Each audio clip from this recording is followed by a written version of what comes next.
welcome back to today's video where slow motion is the theme. So I've got a couple videos here. I've just took a few here today, some different ideas I've had, and I've got a couple from our trip to Colorado there where that we were doing some slow motion stuff there. So what my idea was is you see things in life at full speed. What if we slowed it down and you watched it in slow motion?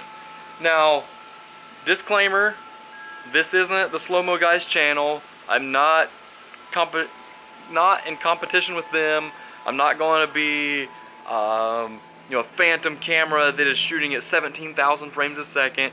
I think my camera maxes out at 960, so not quite even 1,000 frames a second, but it does handle up to 40 times slow motion. It does lack a little bit in high def quality, but I still think it's kind of cool, and I think some of my shots here will be pretty sweet. So let's check them out.